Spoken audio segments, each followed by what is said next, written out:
All right. Welcome everyone that's online. My name's John Aldridge. Uh, and then with me is Zach Leggett, and we're going to present tonight on a kind of the introduction to binary exploitation. So, some ground rules before we get into this and really start digging through stuff. Everything, all our stuff is all the labs we're going to be working through. They're all written in C, but they're all with the x86 assembly language using Intel syntax, and it's all 32-bit instruction registers. So if you're familiar with that, this is primarily what we're going to be working with. You don't have to extensively know assembly for this, but it does help a little bit, at least having some knowledge when we get to actually trying to figure out how to exploit some of the binaries. Just a quick little thing here, some important registers in x86. You have your general purpose registers like EAX, EBX, ECX, EDX. They're pretty much just general purpose registers that are used for storing anything. The most common one among those is EAX, is usually used to restore the return value of a function. We won't be using these a whole lot. They may come up at some point, but this is just kind of a quick thing. The ones we really care about are EIP, ESP, and EBP. So EIP, or the instruction pointer, it holds the address. Actually, I think it's the address of the next instruction to be executed, right? Yeah. Yeah, so this is actually a slight typo. Oops. I'll fix that later. But yes, so it should be actually the address of the next instruction. And then the two really important ones for us, though, are ESP and EBP. So ESP is the stack pointer, which holds the address of where the top of the stack is. And what the stack is just a location in memory that holds information. We'll get more into that in a little bit.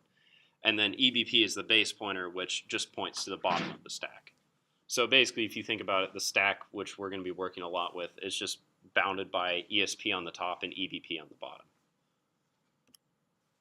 So just here, quick refresher on some basic assembly instructions that are maybe useful to know. Again, it's not, you won't need to know a whole lot of assembly, especially for tonight. Most of the stuff we're doing just refers to looking at stuff on the stack and dealing with that.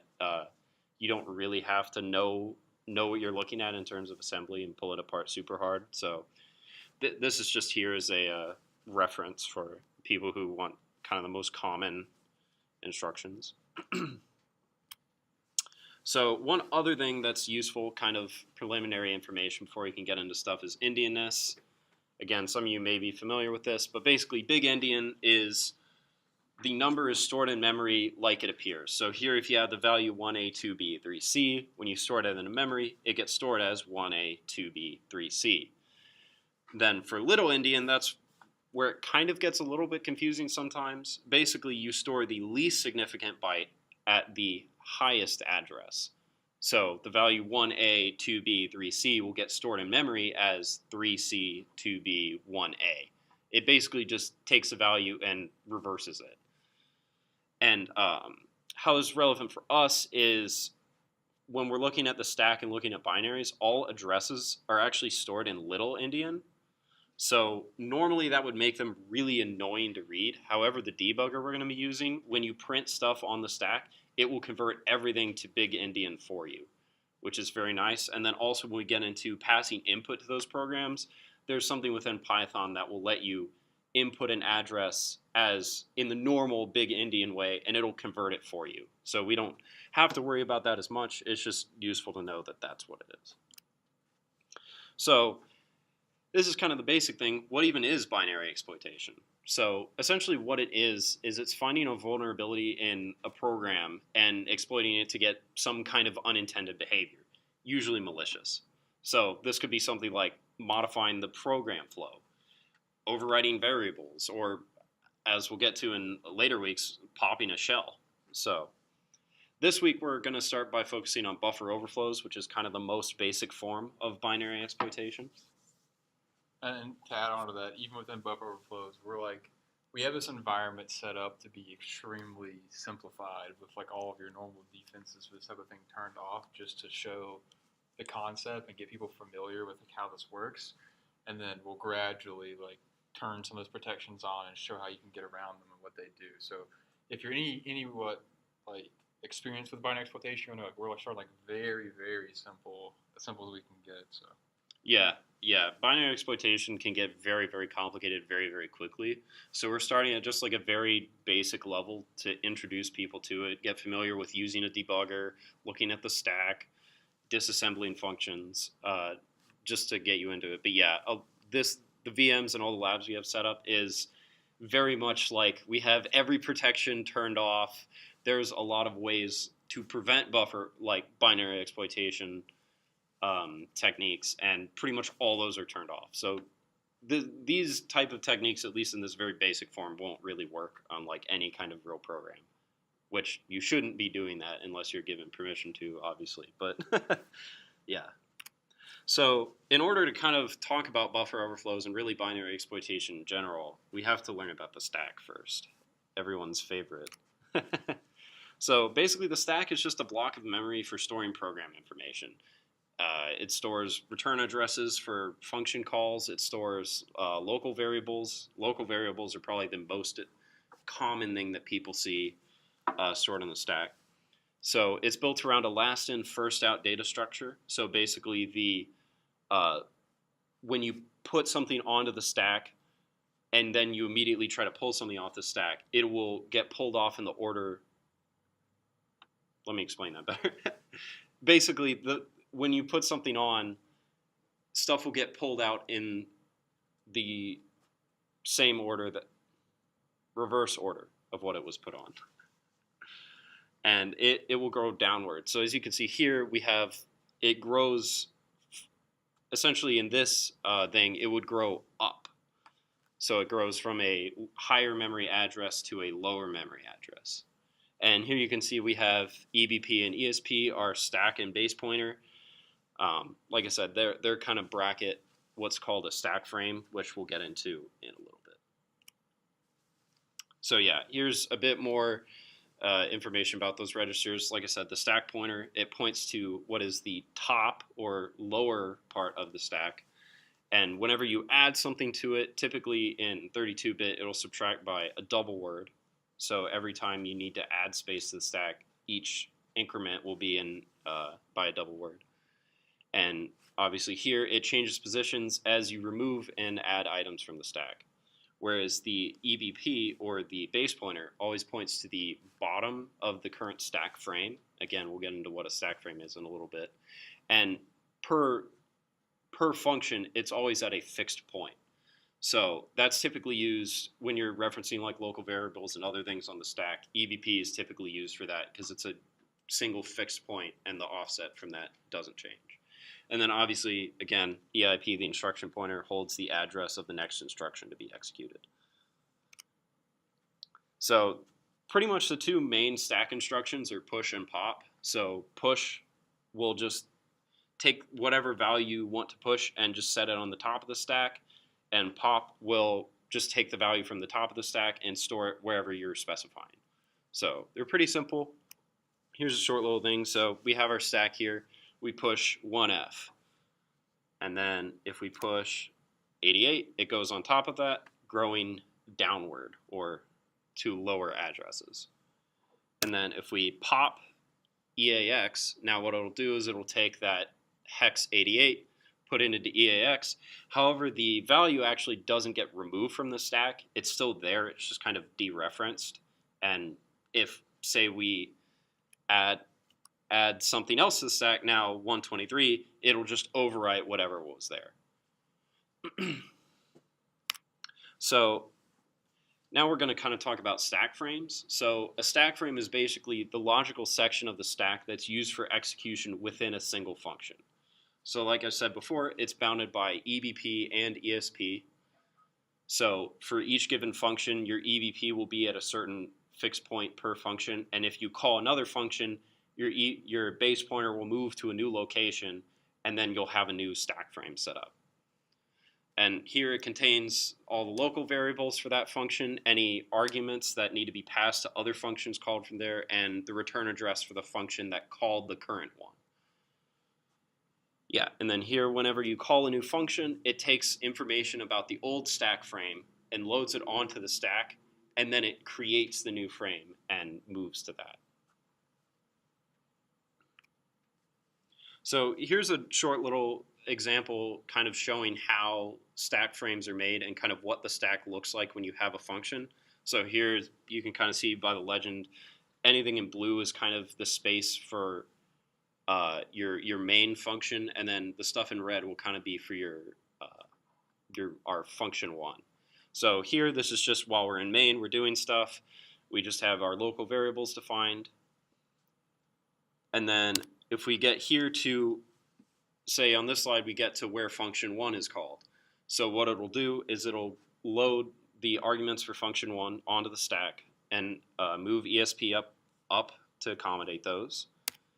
Then it will load the return address, which in this case, what that will be is it will basically be whatever's currently in the instruction pointer. So it'll take whatever's in there, whatever the next instruction would normally be, and said this is, so the return address is basically just storing, here's where you come back to when you come back out of the function. And you can see this prologue here. So every function, when it gets, at least in C, when it gets decoded into assembly, has what's called a prologue and an epilogue, which what each of those do is just set up the stack frame for that function. It can vary by calling convention, but by this one, in function one, it'll handle the prologue and epilogue. So here we'll have push EBP. So what it will do is it'll take where EBP is currently pointing to and put that onto the stack. So that way we know where the old EBP is when we come back out of function one. And then here we move EBP to where ESP is to set our new base pointer for the new function stack frame. And then here we subtract ESP by, in this case, just n, which is just some arbitrary value. It's basically allocating however much space we need for local variables inside of function one. So if we need a lot of local variables, it'll subtract by a lot. That depends. So now this is function one's stack frame has been initialized, and we'll do whatever we need to in function one. And when we're ready to leave, we'll move ESP back down to where the current base pointer is. And then we'll pop EBP off the stack, which pops the main's EBP off the stack and into the base pointer. So then that sets the base pointer back to where it was in main. And then here, this return function, what the return instruction does is it takes that address we stored of the next instruction to be executed and puts that back into EIP. So then the program can know where to start executing again. And yeah, at that point, that's pretty much how a function call is handled on the stack. Is that good with everyone? Any questions so far? I know there's a lot of like register names and stuff, but yeah.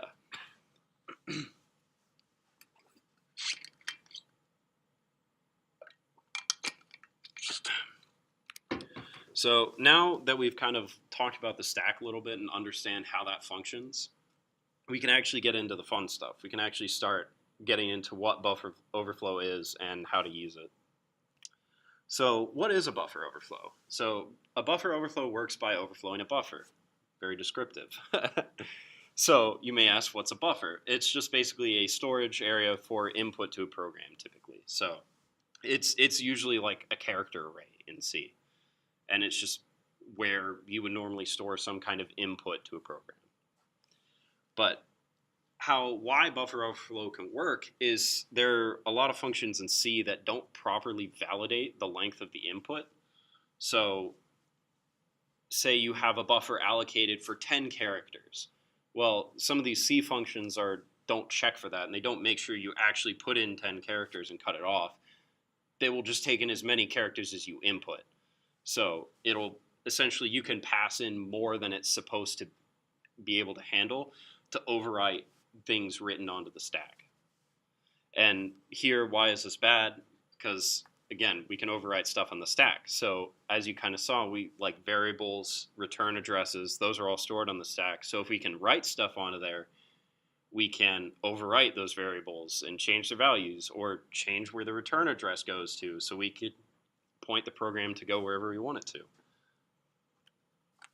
And these are some of the C functions that are particularly vulnerable to buffer overflows. If one of these functions is there, that does not specifically mean a function is the program is vulnerable. There are ways you can use these that does handle like making sure you can't overflow a buffer or pass in more than is intended. But in general, you should be very, very careful whenever you use these functions. Especially gets in particular is probably the worst. Yeah, gets is definitely the worst. Because I think there are ways you can do with stir copy to get it to be relatively safe. Yeah, you can do some like bounds checking on like as you're parsing in information and like basically like counting the characters you're putting in and like manually checking it, and you could potentially do it safely with a stir copy. That's why I said these are like vulnerable. It's not necessarily that you should never use these. You just need to be conscious of these can be used against you. You should know how to like properly secure them or do it correctly. Yeah, so the easiest way to really show how buffer overflow works and kind of is just to go through an example. So here we have we have two C functions. One is our just our main, where we define a 12-byte string. And then we have our copy function, which defines a buffer that's only 4 bytes, and it copies our 12-byte string into a 4-byte buffer, which, again, stir copy is one of the bad functions, so it's not going to check for length. It will just copy that into the buffer, not care what it overwrites.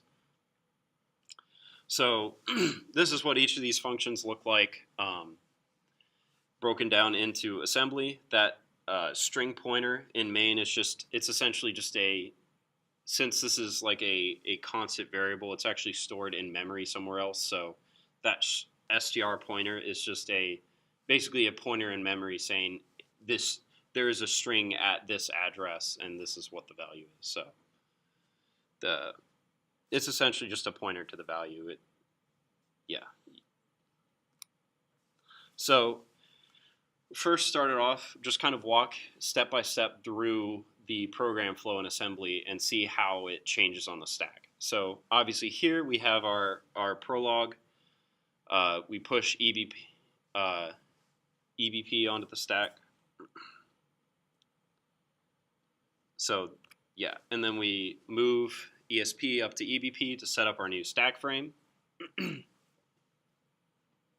And then here we push the string pointer onto the stack. Again, it's a local variable, so push that there. And then we call the copy function, which will push the return address onto the stack of where to go back when we return out of copy. So now that we're in copy, we'll set up the new stack frame again. We'll push EBP and then move EBP up to where ESP is, set up the new stack frame, subtract ESP by 4 to make room for the buffer because we allocated a buffer of size 4, so it's going to subtract 4. And then here we're just pushing here you can see EBP plus 8, which in this case we have EBP here, and if we go to up, again, each kind of cell is going up by 4. EBP plus 8 is the string pointer right here, so we're going to do that. And then pushing EBP minus 4 is this buffer right here. And we're just basically pushing pointers to each of those. We're setting up, these are arguments for the stir copy function. So we call our stir copy, it does the copy, and once that returns, this is what the stack looks like now. Because again, we copied a 12-character buffer 12-character string into a 4-character buffer, overwriting it. So here you can see this leave function is kind of, is it officially a pseudo instruction, or is it? It says it's complicated. They don't. Yeah, I don't know if it's officially, it's the leave function is basically a shorter way of doing this epilogue, but they're effectively equivalent. So here again, we'll start destroying our stack frame. So we'll move ESP back down to where EBP is, and then pop where the old EBP is. But that value that was there, the address of where EBP should go to go back to main, is now 5678. So EBP just kind of disappears. It just kind of goes somewhere. We don't really know where it goes. Whatever 5678 is in hex, that's the address it is at now. So you could already see how this kind of is starting to mess stuff up. Now this here is the really, this is the crux of what makes buffer overflows especially bad, is here now ret is going to pop what was the return address, or what it thinks is the return address, basically the address of where the program execution should go next, what the next instruction it should run is, which now is 90AB. So when that instruction is executed, the value loaded into the instruction pointer is 90AB, which is 0x39304142. Where is that?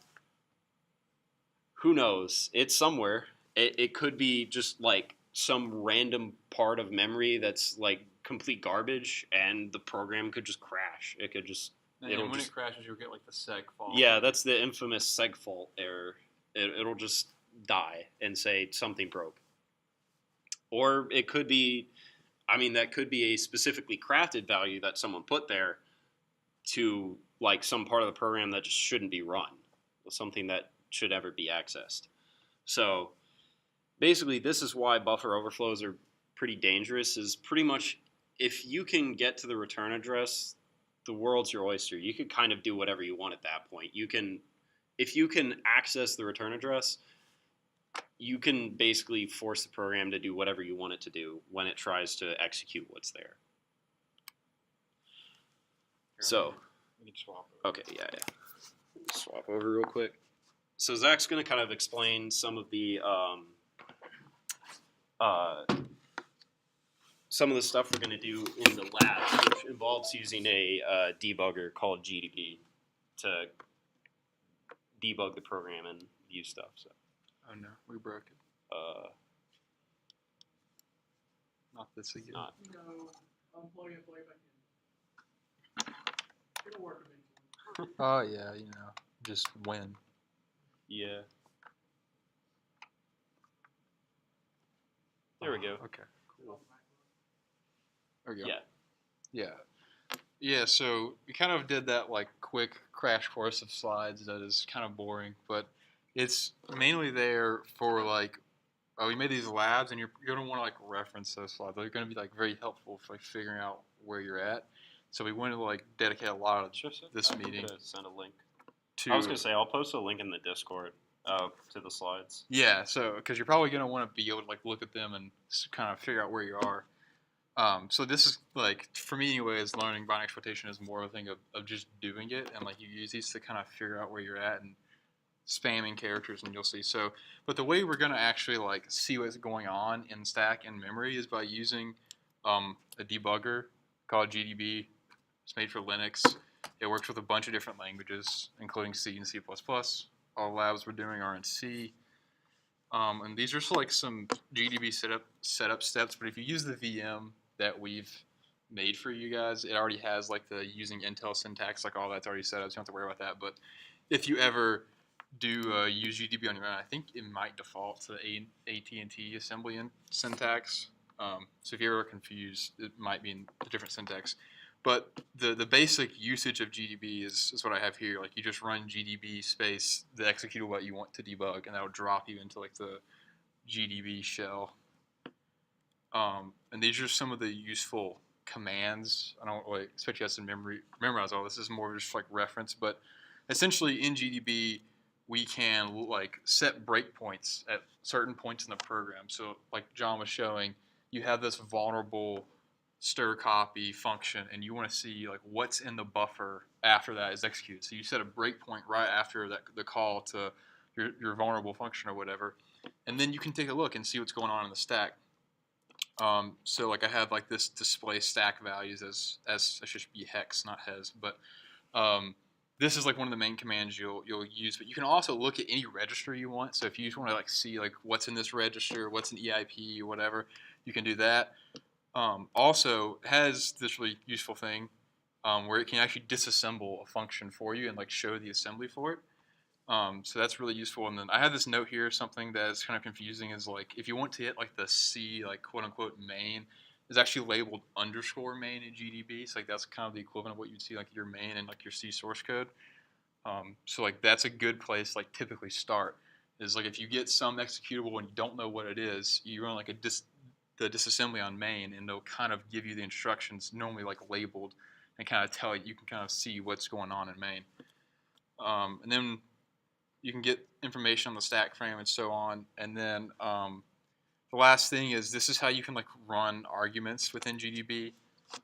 You can manually like type stuff, or you can use Python, which is what we're going to kind of show you because a lot of times you just need like some random amount of characters to get you to the return address that you're trying to hit. And it's a lot easier to do in Python than just like spamming your keyboard a certain number of times. And so we'll show that in a minute. But again, we're going to be using Python. This is kind of the general structure of how you could do a Python script for this type stuff. We have like this note on this from shellcode, important shellcode, because there's like well-known compiled like shellcode bytes that you can use to pop shells, but we're not doing that, and we'll provide that because like that's on the internet. Like you guys don't need to know how to write that. You'll never have to write that yourself. And we'll give that next week because that's when we'll have to be like doing shell stuff. So well, you can kind in of 2 weeks or technically, because next whatever. week is spring break. We're obviously not meeting over spring break. But but We'll I come just back. wanted to like show the general structure of like you have this padding and you see like I have a byte A and I have this times 4 that essentially makes 4 bytes of A.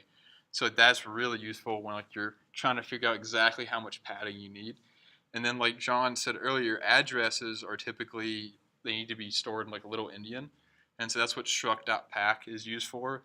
This like the big I represents an unsigned integer, and then the less than sign says put it in little endian. So whatever you write on the like where the 0x is, it will automatically like pad it with zeros up to like the correct size, and it'll also put it in little endian for you. So that's super useful for this. And then finally, this sys.standardout.buffer.write, that's like the best way to actually like write bytes to be interpreted by an executable.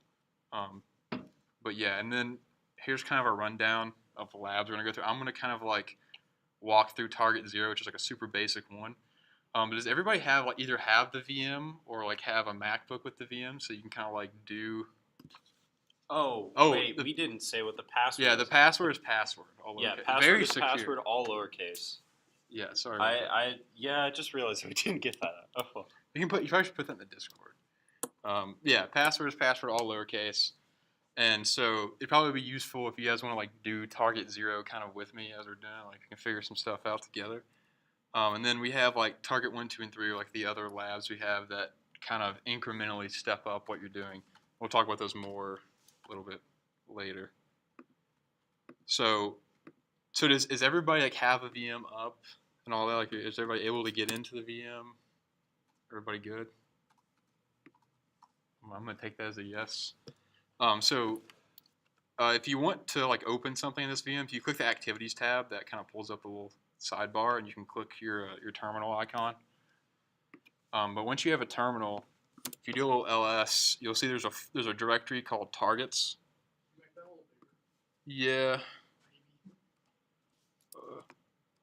Is that big enough? Well, let me see. Can I?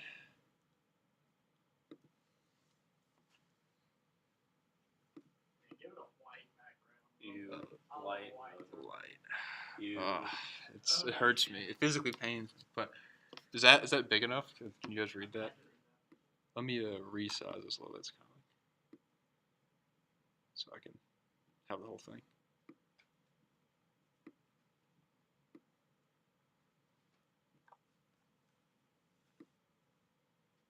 Okay, so you'll see that you have like this targets directory. So we want a CD there. If you check that out, you won't have the solutions. I have my Python solutions. You guys won't have that. But you'll have both the like target0.c, which is the source code we're giving you guys, so you can like kind of look at the source code and figure out what's going on. But in practice, in the real world scenario, you ideally would not have the source code. You'd be just working with executable, and so that's what like just the target0 without the .c is. That's the executable, and we have a custom make file in here. So if for whatever reason you want to like edit these files and recompile them, you can just do a sudo make, which I didn't do anything because they're already compiled, but that will recompile them for you guys. So the first thing I wanted to do is just take a look at this target0.c. I'm just going to use Nano. You can use Vim or whatever editor you prefer. And we can see here this is a pretty basic thing. We're not actually like doing the quote unquote like buffer overflow to go anywhere. We're just kind of showing how we can cause some errors. And you can see we're using stir copy, and we're taking in a command line argument. So like this little block is just saying you need to pass something in as a command line argument. And we have a buffer here of size 5. So that means the maximum amount of characters that can fit in that buffer is 5. So theoretically, if you put any more than 5 characters as an input, we should be writing outside of that buffer and could cause some harm. And then we have a little like print statement that just prints out what's in your buffer. So if we want to actually like run target0 and execute it, we can do a ./target0. And if we do nothing, it's going to yell at us and say, hey, dummy, you need a command line argument. So I'm just going to put a couple A's, like not a lot, right? We see, okay, it works like it's supposed to. It just prints out that's what's in your buffer, right? But what if we, just kind of keep doing it? Okay, that's, how many is that? 6? What if we put a lot of A's? What if we just put our finger on this, and just let it go? Well, don't do a slash at the end. If we do that, we see, okay, we get that segmentation fault. And that means we did something in memory we shouldn't have. And so that's kind of like the telltale way of seeing that you possibly have a buffer overflow is when it asks for some form of input and you can give it a bunch of stuff and you get the segmentation fault. Now the challenge now is to figure out exactly where you hit that segmentation fault, because theoretically that occurs when you're overriding the return address that the program's trying to go to, because it's trying to like actually execute an instruction at that address. So you can on a very simple one like this one, you could definitely do it. You could just sit here and do like one more A at a time, and okay, this works and this works, and just keep going until you hit it. And you could do it that way for a very simple one. But we have this awesome tool called GDB that will allow us to actually like look in the memory and find it more precisely. But real quick before we move on to GDB, I wanted to show I have this Python file, and I just wanted to show that how you can kind of like automate these steps. So we have like padding of A times 4. So that's just basically just going to input 4 A's.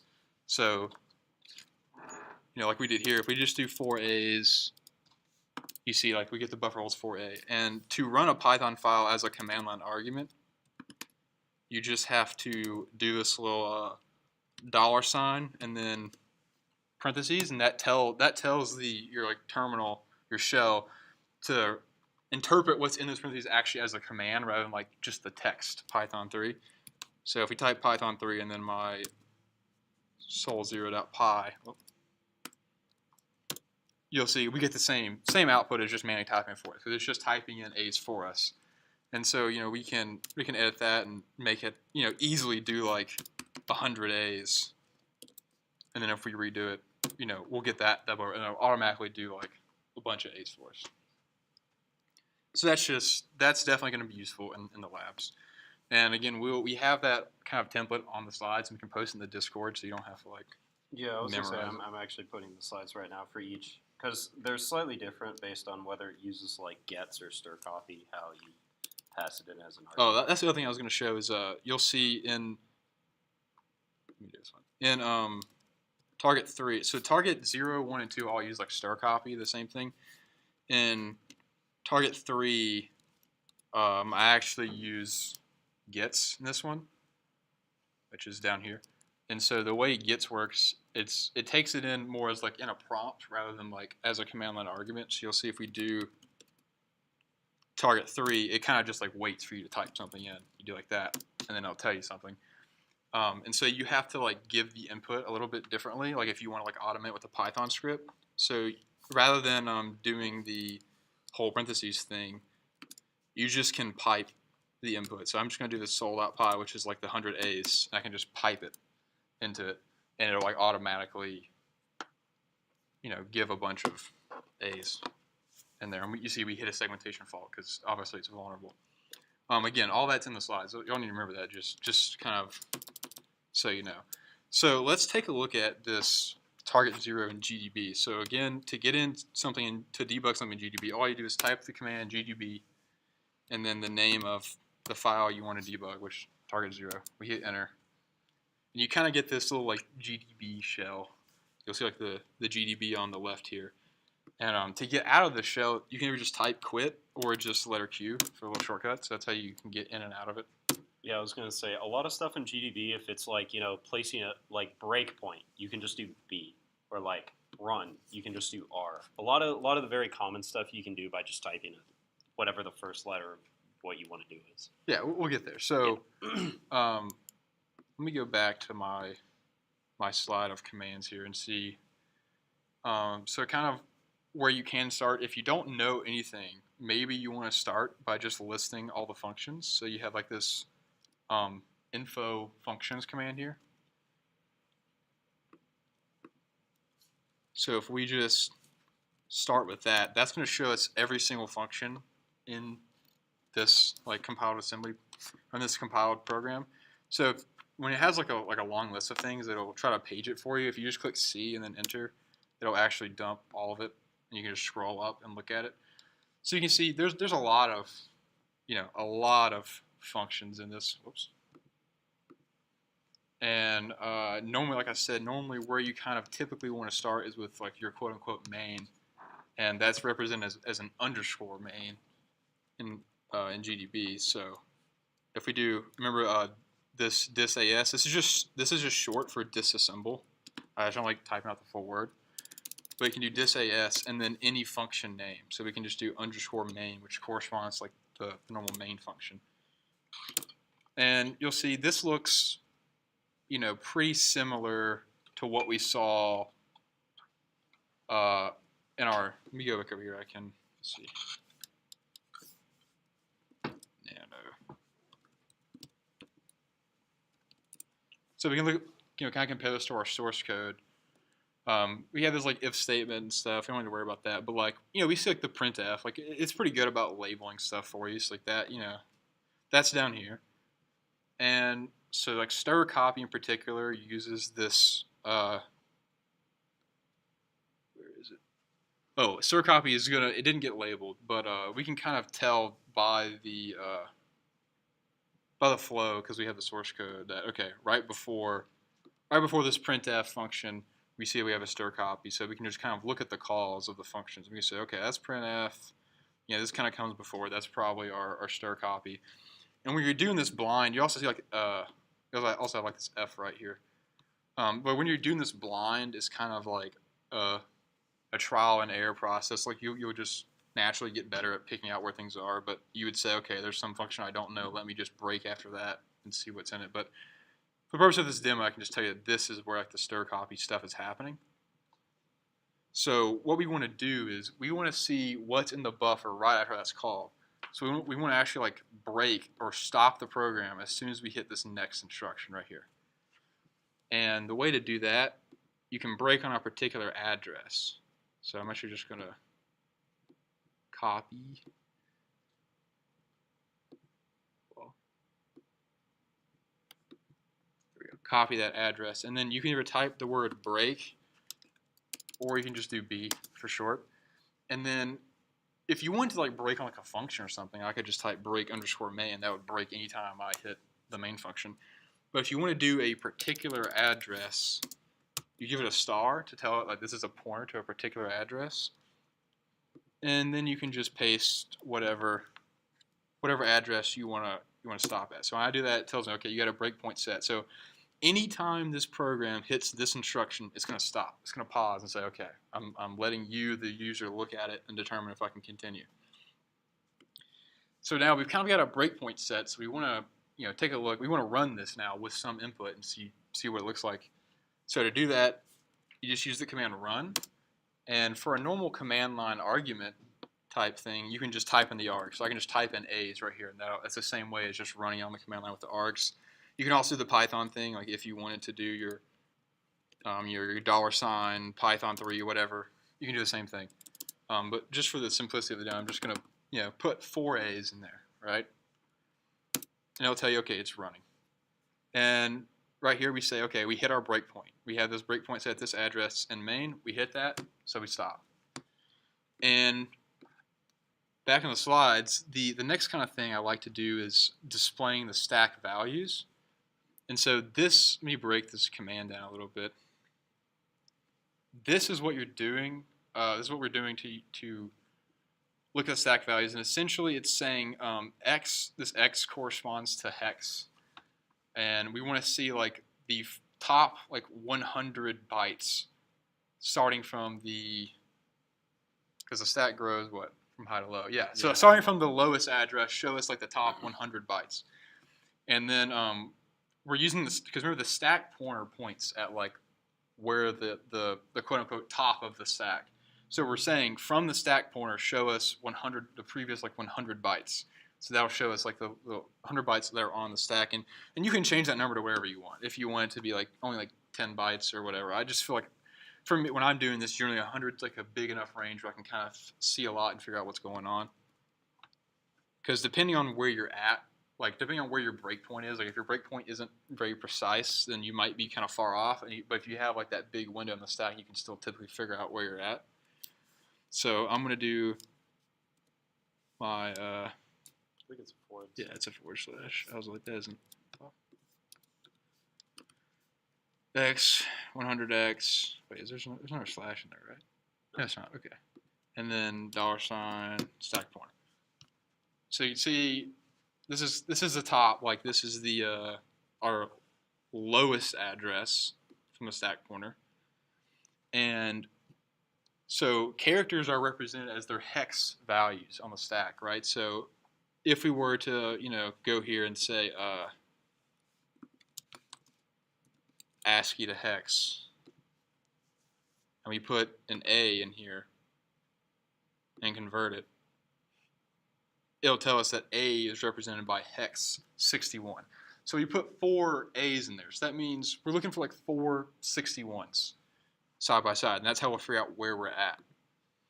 And you can see, if you kind of catch it right here, there's 1, 2, 3, and then the 4th one wraps on to this other column.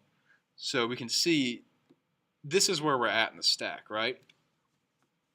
And as we keep adding stuff, it's going to fill up kind of like right to left. So like we're going to fill this in, we're going to fill this in. No, sorry, I said that wrong. Because we started, it's little Indian, so it's kind of weird to think about each like individual thing. Almost each like 4-byte section kind of fills up right to left, but it's kind of hard to think about.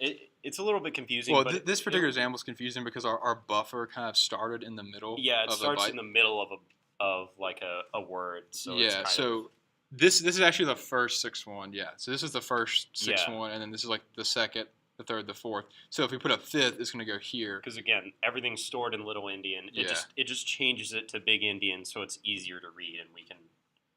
So as we add more, it'll go here, and then we'll start filling in this row, and we can see, if you notice that on the left-hand side, we have the addresses of the stack. And remember that one of the things you put on the stack is the old base pointer, right? And so you can see, okay, we have this address. That's, very similar to the addresses we're seeing. So that's a very good indicator that this right here is the old base pointer. And if you notice back up here when we disassembled main, those addresses are like 080, right? So we would expect that the return address in main would be similar to that. So if we look down, near this first, what we think is maybe our EBP, we see 2 of these 080 addresses that could be return address. But remember, John talked about when space is like deallocated on the stack, it doesn't actually override it. It just kind of says this is available for use. So this first 80 address was actually the return address that the like stir copy function used. So now, or this is something that stir copy called. Yeah, it's something that Yeah. copy used. That's just it wasn't needed, but it just there's been nothing to override it yet, so it's just still sitting there in the stack unused. Yeah. So the one kind of and additionally too, based on the calling convention we use, if you remember, like stuff is loaded onto the stack in a particular order when you call a function, so that's also useful to look at. Yeah, let me go back really quickly to the top here where we had like, yeah, so if you look at this, when you have a saved EBP,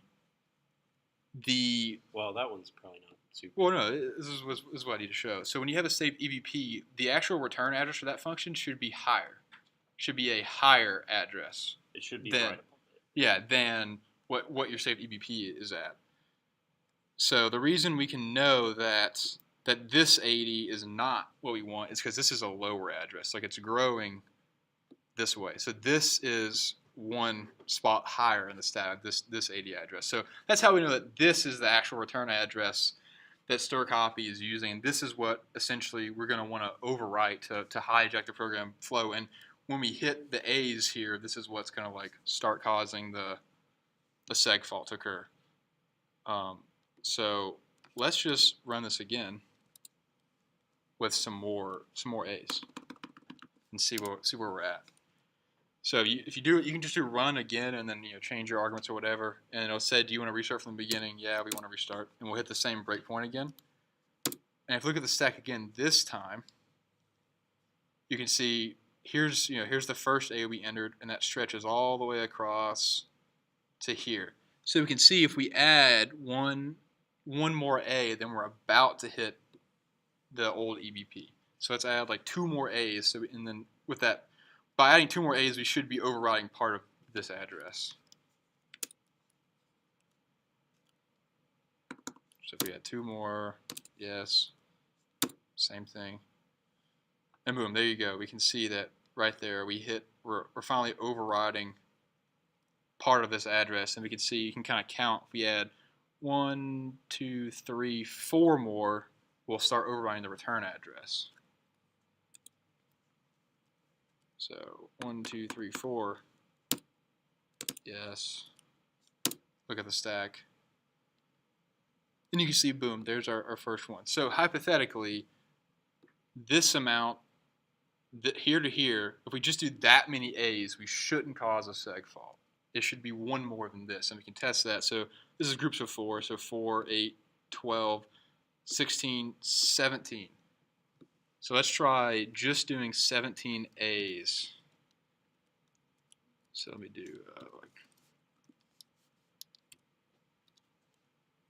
so rather than typing that out, I'm just going to change this number to 17. And let's see.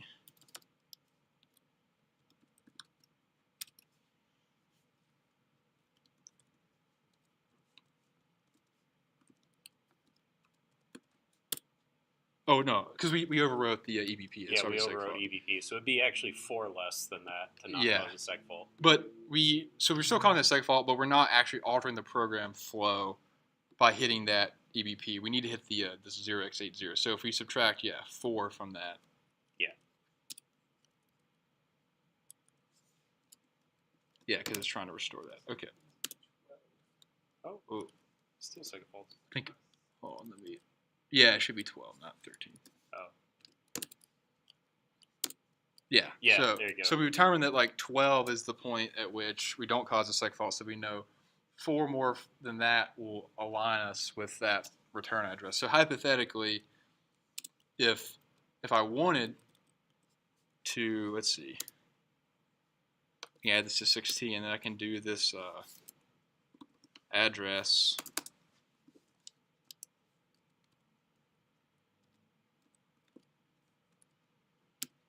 So again, for the address, you do like the less than sign for little endian, then a capital I for like unsigned. So if I want to make an address of, 1, 2, 3, 4, 5, 6, 7, 8, I can just add that on. I'll just put address there. And so now, if I do this, I should segfault. And we can come in here and run it and see.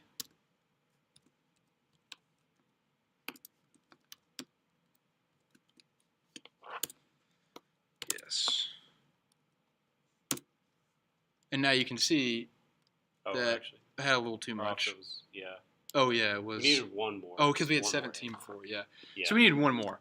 So if I just change that real quick, that happens a lot. Like you just you just kind of see something. You see look it, at and you're it's like, all right. oh, I need to add like one or remove one or something. Yeah. So let's run that one more time. So now we can see we've effectively overwritten this actual return address with this 1, 2, 3, 4, 5, 6, 7, 8. So hypothetically, if we knew there's some other function in this program and we wanted to execute that function, you could just put its address right here and we would get the program to trigger or to execute a function that it wasn't originally intended to.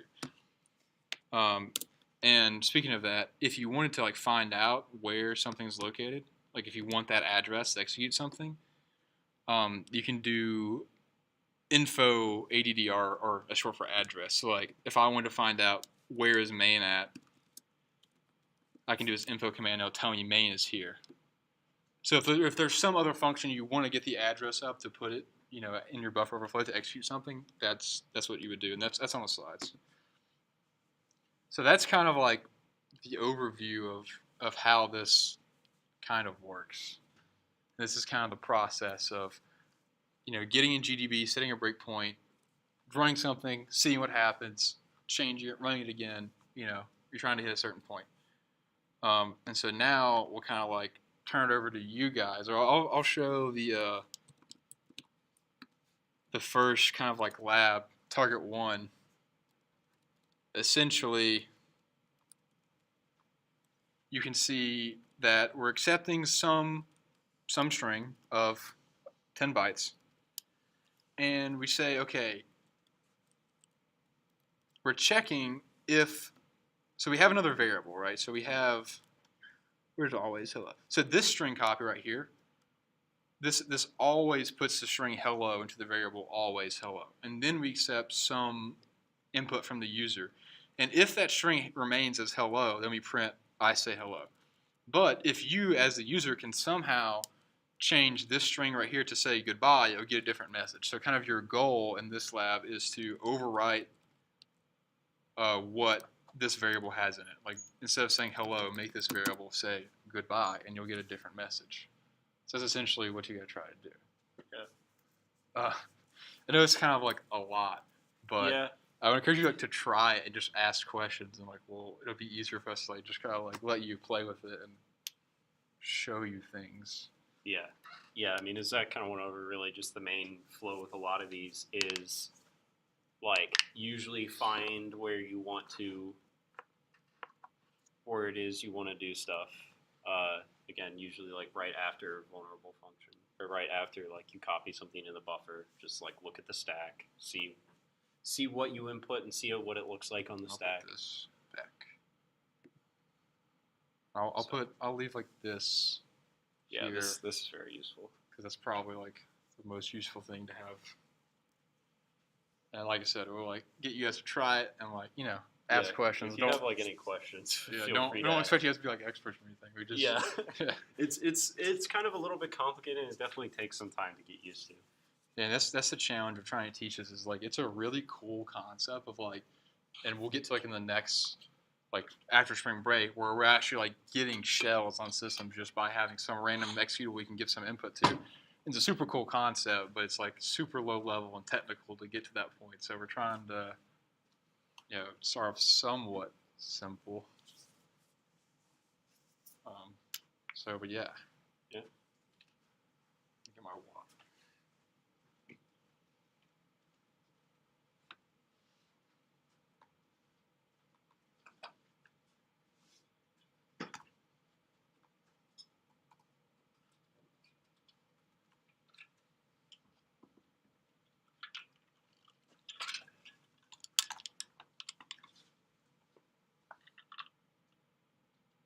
I additionally will say too, for a lot of these, having the source code is definitely very helpful. Again, normally you would not have this if you were actually like exploiting like a quote real binary or whatever. But having the source code, I think, helps kind of correlate, like looking at stuff on the stack and assembly, C code. So yeah. Yeah, definitely use the source code because we don't want this to be like hard, like super hard. So that's why we gave the source code, so you like know exactly what you need to do.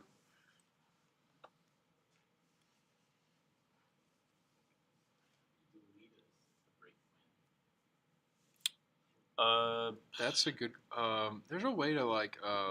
There is a way to delete it. Yeah, I should probably have that I think on it's there. maybe just like. There's a way to like list, and then you can do. I think it's just like D. I think I might have looked this up already. Yeah, Yeah, it's just- yeah, you do del. info break that lists them, and then you del the number. I'll add that actually.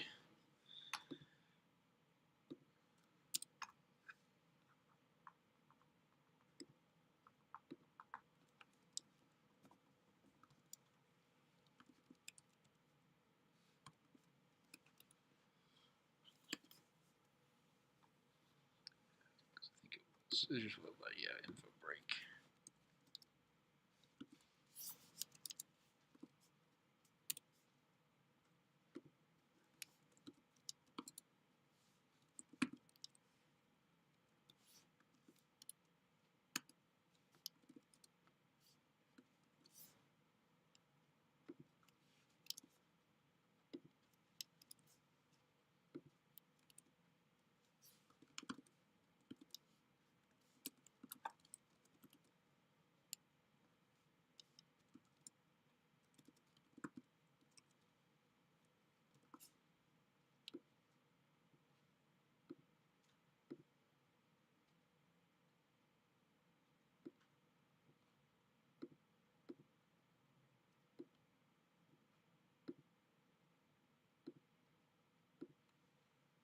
Yeah, there we go.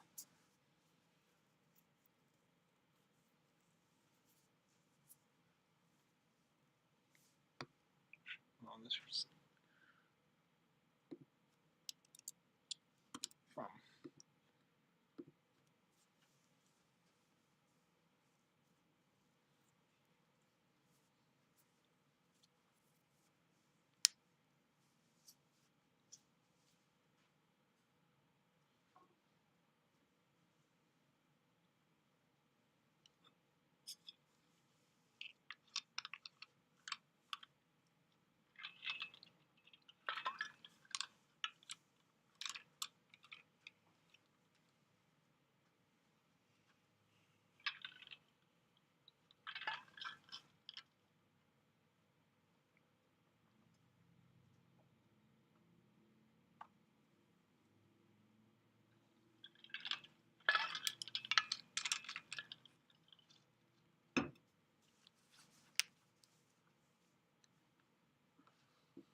So I would say like, yeah. And if you like in a bit, if it might be useful to just like take a point and like have you like go over the solution to Yeah. like, target one. And, like, Yeah.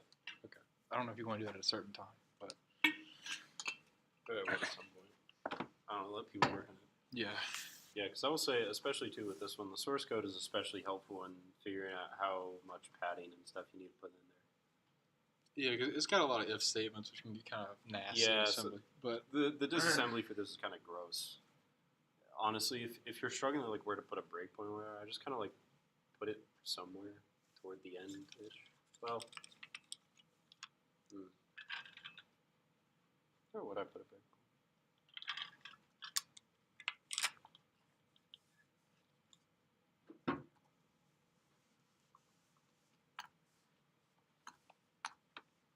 This is actually pretty gross. It is a lot of stuff.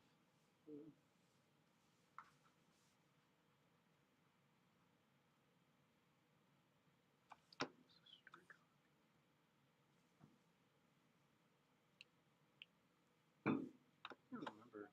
Actually, I don't think I used GDP for this one. oh, Because this one you can just like just look at the source code. Although you don't have to use GDB for it, just Well, yeah. it makes it simpler ones. the next target 2 and target 3. You definitely have to use GDB for it to find addresses of stuff, or else you don't know where like functions are. But for the first one, you actually don't need to use it at all. I actually didn't use it. You say, oh, it's segmentation faults at. Well, this one you don't even need. Yeah, this one is just purely you're trying to overwrite like a variable that normally isn't able to be accessed. Yeah. But it's the same thing, you're overriding something, so you just place what you know needs to be there, and then just keep moving it down one. Yeah, pretty much. It's kind of like brute forcing. Yeah, that's kind of how to do this.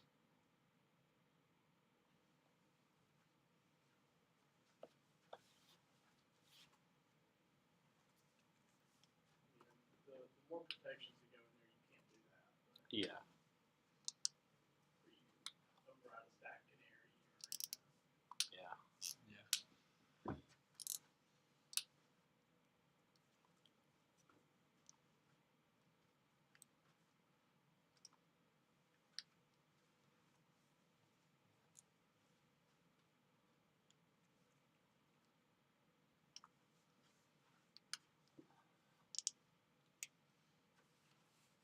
Oh, did you see that the deal was back that they sent? What? The pizza. Oh yeah, so that's bad. Look, I don't want to get more pizza. I might. It was do it good, again. but man, I might do it know. again. That's a lot of freaking pizza. I need food, so.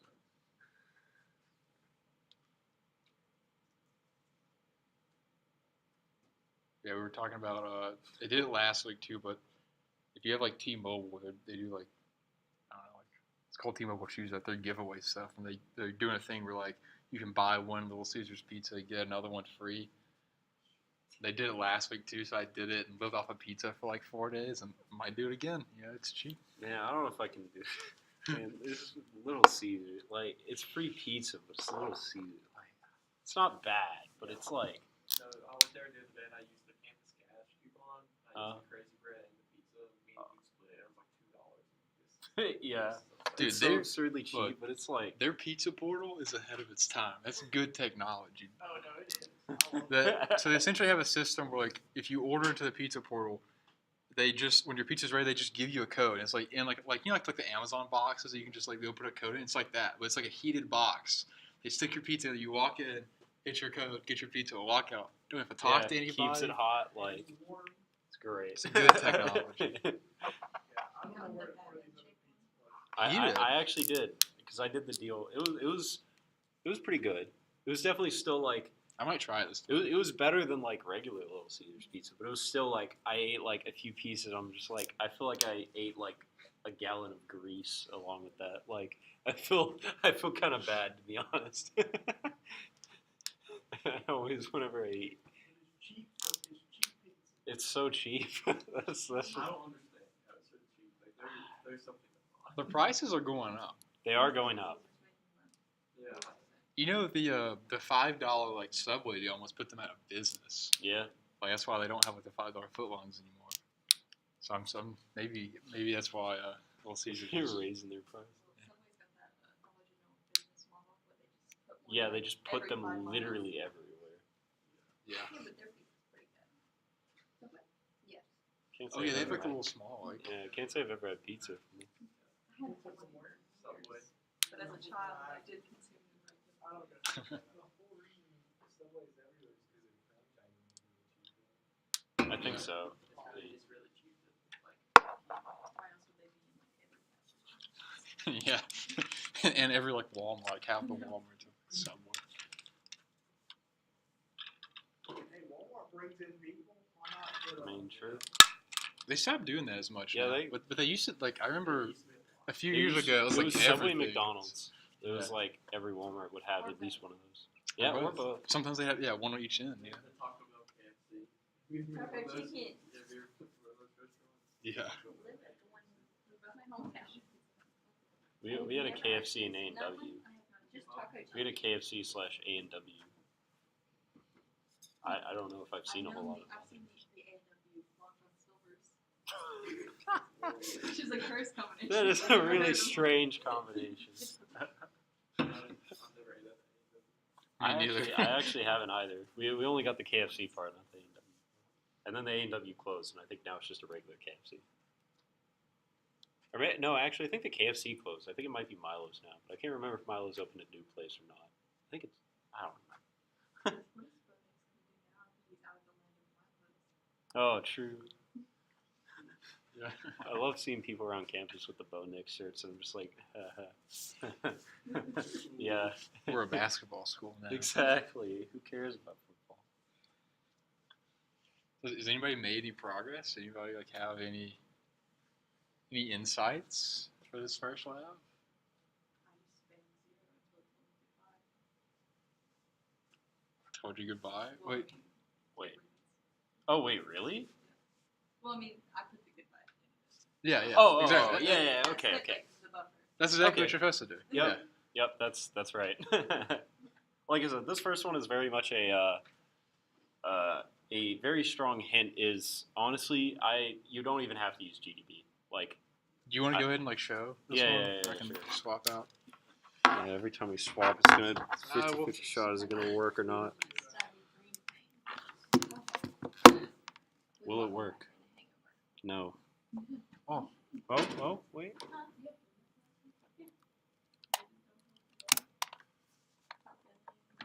They're cute. It'll work. Trust. It's not working. I'm an expert. I know how to make this work. Like I used to not wearing them because see, I have I like them because they make me not get a headache.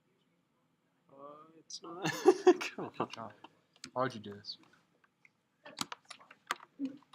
One always will lie. It's a problem like this. I'll turn it back. I'll be like, Sorry, we're trying to get it to display on the. Oh wait, it's not showing on here now. Ethan, is it supposed to show up on here? Yeah. Well, but my laptop screen doesn't show up on the OBS thing anymore. No, it won't. It'll be broken. That's an easy fix. see, it's not for me. That's the issue. Please. Migraines, water.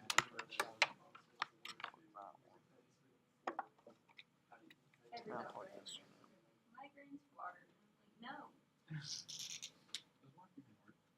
Oh, they have a good marker. They have a working I give it a week until it disappears. Oh, It will disappear. Might be helpful for some of the later, so I can draw stuff out. dehydration. Like Jesus described thermometer drink water. It's like the opposite. The thermometer don't drink water. Stay dehydrated. Stay dehydrated. Oh yeah. Also, you don't have to pee. I've been informed that like once you stop eating as much, but I can't get past it. What? Just not drinking water like at all? No, I'm the constantly opposite. Being dehydrated. actually being dehydrated, like being the opposite. So whenever I try to hydrate, I go pee every 5 minutes, and it annoys me. So therefore, it's not worth it. I don't know. I just live with it. I like water. So, Well, uh, So do you like tap water? Or shoot?